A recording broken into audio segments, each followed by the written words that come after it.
Hey YouTube, and today's VEDA day 22, and the question of today was,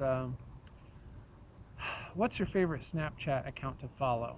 And in brief, I don't follow any Snapchat accounts because I can't. Generally, Snapchat I'd be interested in checking out that kind of thing.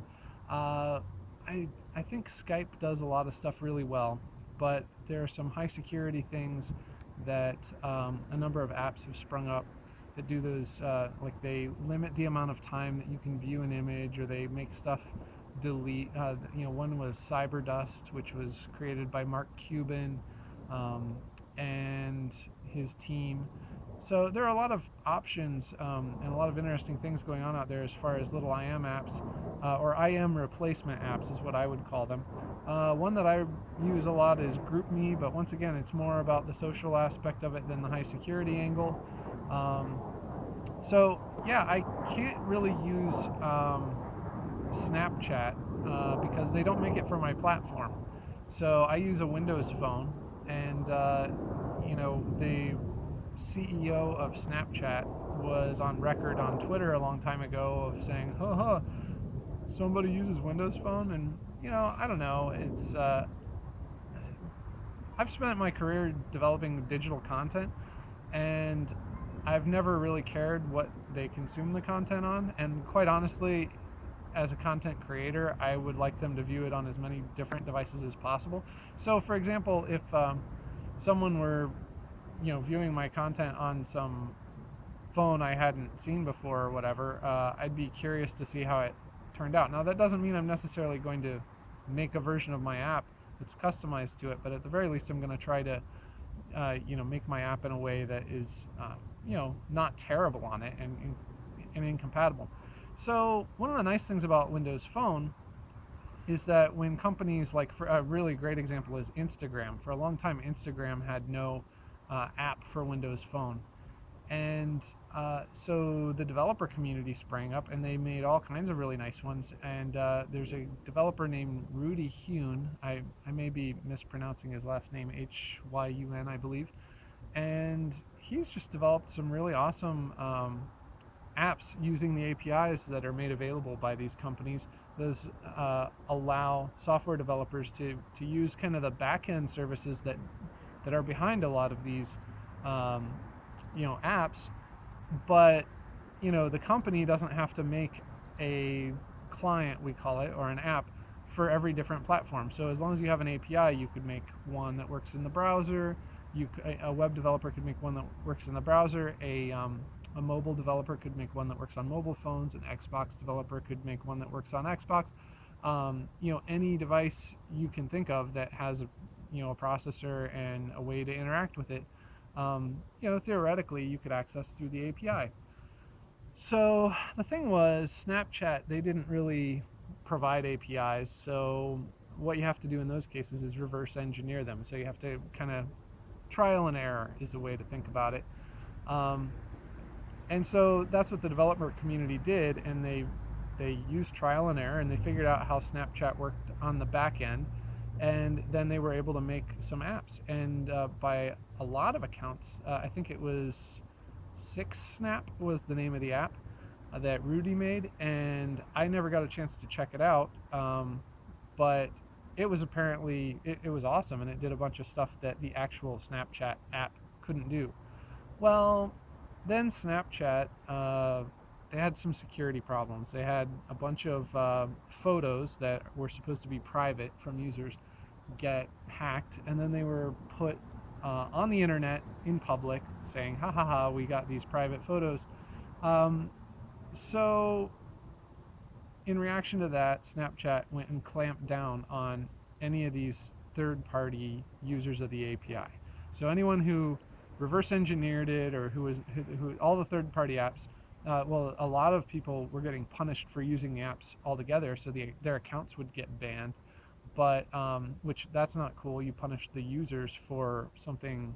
Well, first of all, the ultimate failing was on the part of Snapchat, because they had a security failure. So they decided to kick the dog and take it out on consumers who were using non-standard clients, including consumers on platforms like Windows Phone, where there was no official client to use.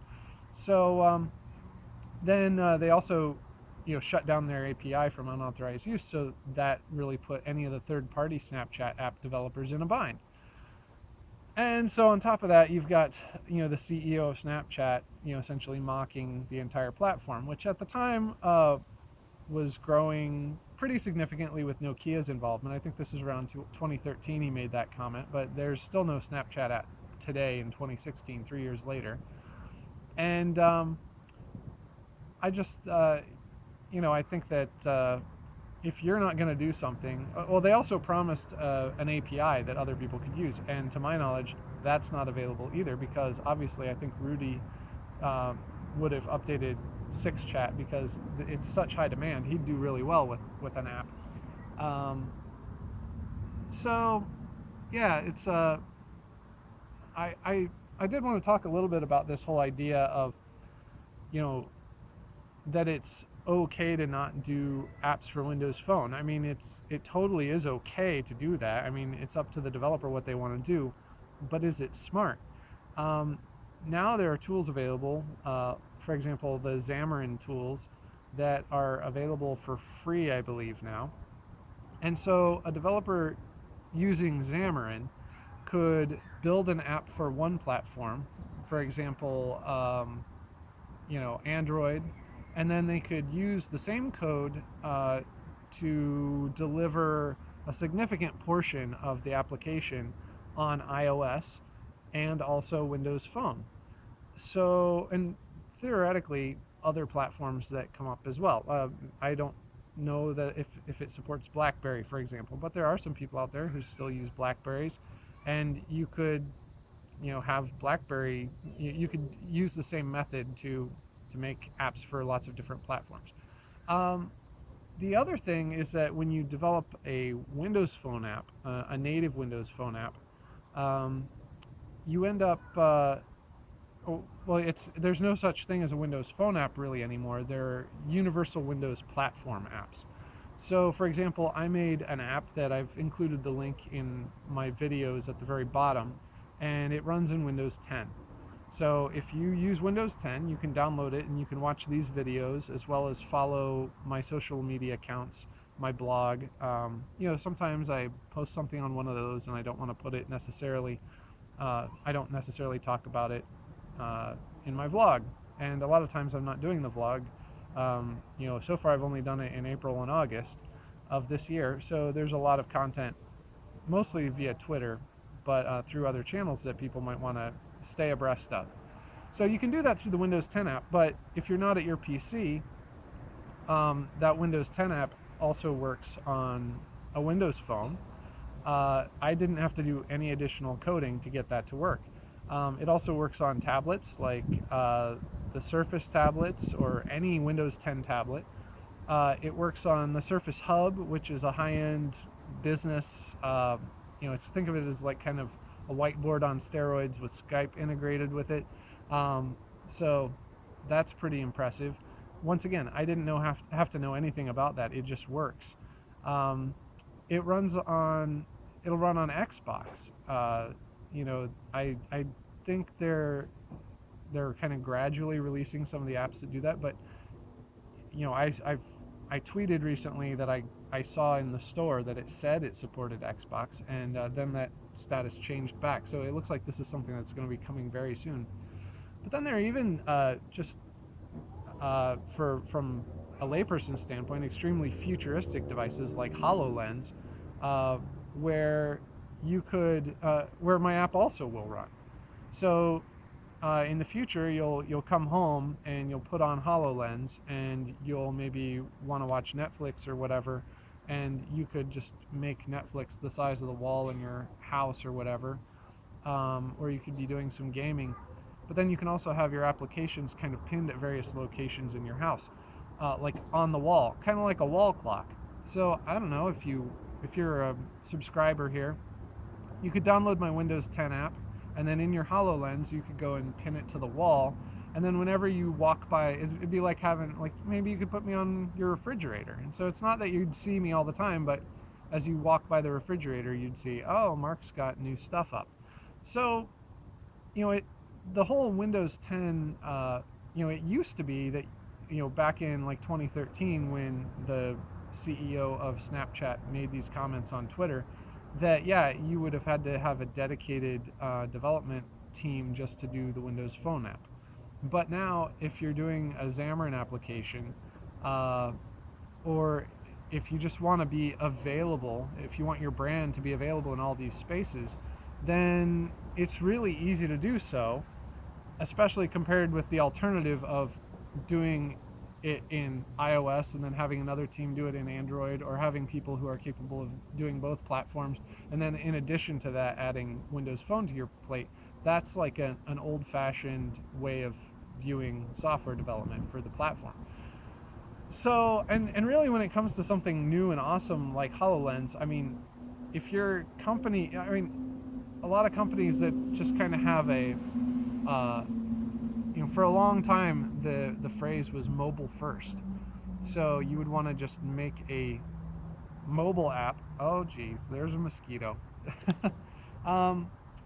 So a lot of times you'd want to do a mobile first app, and that just means, first of all, focus on the experience for mobile users, because first of all, cell phones are cheap compared to computers, and more people today have only a cell phone. They don't even have a computer. So you want to develop a really good mobile experience first, and then maybe a web one for when they're at their computer later. But that kind of thing has kind of gone by the wayside when it comes to Windows, because you can now develop a really good mobile experience and then extend it into all of these platforms. That's somewhat true of Apple with their iOS products, where you can have a really good mobile app, but then also have one on the iPad, and then also have one for the Mac, and maybe even a web one. But it's just been my experience that Apple doesn't like to play nice with others, and this is evidenced by Snapchat, for example. You have to own Apple hardware in order to use it. It'd be good, I would use Snapchat. I mean, half of my family uses Snapchat all the time, but they only use it to talk to half of the family, because the other half of the family, they're on other platforms. So that's my wife's side of the family. They're all on iOS. My side of the family, they're all on Android. And it's funny because like my family, we're all on Windows Phone. So here you're like building up these Tower of Babels, and if Google would make Hangouts available on Windows Phone, they already have it on iOS, but if they make it available as a Windows, UWP app, then I wouldn't necessarily have a problem, talking with my family on, that platform. But they just won't do it. And if Apple made FaceTime, an app that would work on Android and Windows 10 Universal Windows Platform apps, I would be fine with that, for talking with those people. Now, I think Facebook has done a pretty good job of making a chat client that works across a lot of those, but it doesn't support video calling, which is, I think, obviously here I am talking to you via video, and in the world of Skype, this would be like a video voicemail, except the only difference is it's broadcast, and there's a lot more BS involved in recording it. In fact, I think that if you want to practice vlogging and get better at it, which is the whole point of VEDA, then one of the things you should do is download Skype and just start interacting with friends and family by sending video voicemails. I've had so many people comment about how naturally I come across, though I did just say the word and there's a group called Toastmasters that I dabbled in for a little while, and I have some friends in it, and they introduced me to the concept of an counter. And so essentially every time that you say then just as a verbal filler, then they would like ring a bell or something. So damn, I said it again. So yeah, if you want to have some fun, you can go back through some of my videos and count all the uhs. There was another one, which is hard when you're talking about uhs, because I don't think the intentional ones don't count. But anyway, if you have someone kind of watching these little mistakes and stuff like that, it can help you miss them, though it's not working in my case. Anyway, what would I recommend instead of Telegram or instead of Snapchat? Well, I kind of got ahead of myself there. I'd recommend Telegram Messenger, which is really nice. Um, and Yeah, I've got a link to a group chat there, and you can also go to telegram.me/Mark Noble, and that's a direct link to add me directly on Telegram, and I can show you how some of the neat features I think about it. One of the coolest features of it, it's much higher, like it's higher security than a lot of them. And one thing I like is, once again, in kind of a mobile first mindset, um, they have a peer-to-peer version of it, a peer-to-peer method of sending messages where it just goes straight from cell phone to cell phone without landing on servers or staying on servers in between. And it's also encrypted end to end, so you can actually so I would encrypt, if I have a private conversation with you, I would encrypt it on my end, and you're the only one who could open it on the other end. Now there's a kind of attack where they call it the man in the middle attack. So what you do is you've got user 1 here, and they encrypt it, and they think they're talking to user 2 over here. But it gets encrypted, and instead of going to the other person over here, it goes to the man in the middle. And so they're talking with the man in the middle encrypted, and the man in the middle is passing the message along encrypted back and forth. But the thing is, there are 2 separate keys. There's a key over on this side and a key over on this side. And so the way to check that Telegram allows you to do is they have a visual representation of your key in the private chat, and then they have, and both people have this on their phone clients, and also Telegram works on Android and iOS and Windows Phone, maybe a few others. I know they have like I think they have a web client and a desktop app for Windows as well. So they have a lot of different clients, which is the way developers should be going if they want to reach the widest audience possible.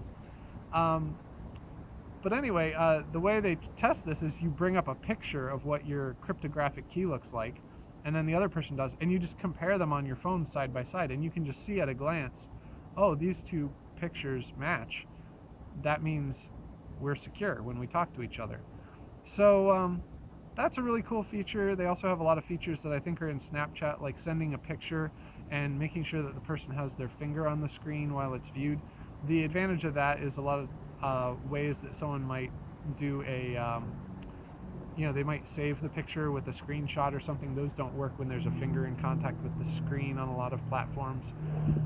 So that's nice. You can also set timers on your messages so that it'll disappear after a certain amount of time. So, but I didn't really look at a lot, because it's not even available to me. I just haven't really spent a lot of time looking at all the features of Snapchat. So I'd love to hear what you like most about Snapchat. So be sure to, if you liked hearing what I had to say about Snapchat and not being available on Windows Phone, and why developers should make apps available on Windows Phone in this day and age, as well as other platforms, then please like the video and subscribe. And in the comments, please tell me, if you are a Snapchat user, why do you like it? Why do you prefer it to something like Skype? And also, if you try Telegram, say hi, because I gave you my username. It's Mark Noble, MarkNoble, and also maybe leave some comments about what you thought about the Telegram app. One of the neat things about it also is that it's really a decentralized kind of project.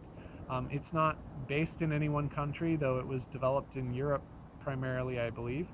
And a lot of the people that provide support are actually volunteers. In fact, I volunteered as a Telegram support person for a while. I was very busy at the time, so I didn't end up fielding a lot of tickets, but it was very interesting seeing how their support operation worked and also getting familiar with a lot of the technical aspects of the tool. So anyway, thanks for tuning in yet again, and I will see you tomorrow. Bye.